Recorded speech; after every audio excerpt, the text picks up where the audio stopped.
साथीहरू म घाँस काट्न लाग्छु है पाखा भिर कान्लातिर हाम्रोतिर यस्तो छ साथीहरू यस्तो छ भिर कान्ला टहरा यसरी काट्नुपर्छ घाँस ए साथीहरू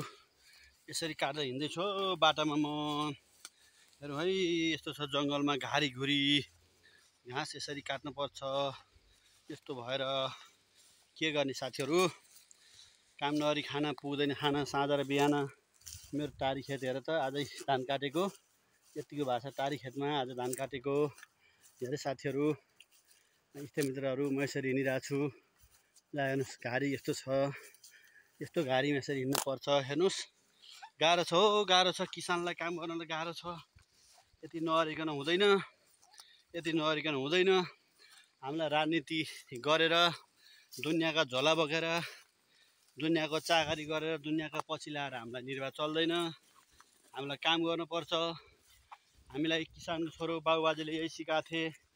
हामीलाई बराजुले यही सिकाएको थिए यही गर भनेर हामी यही काम अझै पनि छ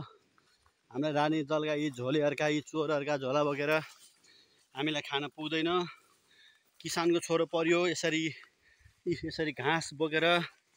काम गरेर धान काटेर बिटा लाएर अनि आफ्नो ड्युटी आफ्नो कर्तव्य पुरा गरेर मात्रै जिउनु पर्छ गाह्रो छ मित्रहरू मान्छेलाई भन्न सहिलो छ गर्नलाई धेरै गाह्रो छ बाटो नि अप्ठ्यारो छ घारीघुरी पहाडको बाटो कहाँ पुग्यो तिमी बुढी मेरो यहाँ बाउले बेला खनेको यो पोखरी अहिले पोखरी हालत यस्तो छ गाह्रो छ आज भने भोलि भन्यो दिन प्रतिदिन हाम्रो काम हल्ड हुँदै गएको छ काम दिन प्रतिदिन हाम्रो भारी यहाँ बिसाएँ मैले पोका पन्चुरो भारी अब यति माथि पहाड उलेसी हाम्रो घर आउँछ आज कस्तो लाग्दा आज काम बुढी राम्रो कि गाह्रो भयो खाली पेटमा भोको पेटमा गाह्रै भयो घर आएर लक्ष्मी पूजा गर्नुपर्छ भयो हो भने यति गाह्रो भयो त कुरै नगर्नु है गाह्रो त कुरै नगर्नु है बुढी कति गाह्रो किसानको छोरो भएपछि साह्रै गाह्रो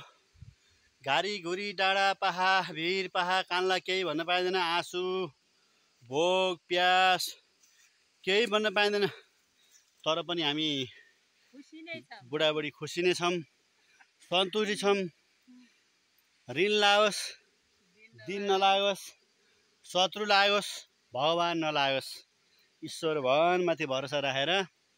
हामीले काम गरिरहेको छौँ आजसम्म भगवानले दिएका छन् होइन त बुढी ल ह्यापी लक्ष्मी पूजा भन्दै अब आजको लाइभबाट छोडिन चाहन्छु आजको यो भिडियोबाट हेर्नुहोस् पसिना किसानो छोरोको पसिना हेर्नुहोस् है खलखली पसिना कस्तो आँखा ल हेर्नुहोस् लोहे खलरी कस्तो पसिना आएको छ ल हेर्नु जाने होइन त ल अब बिदा भयौँ पछि फेरि यो हामी तपाईँलाई भिडियो लिएर आउनेछौँ आजलाई यति नै है त यो भिडियो ल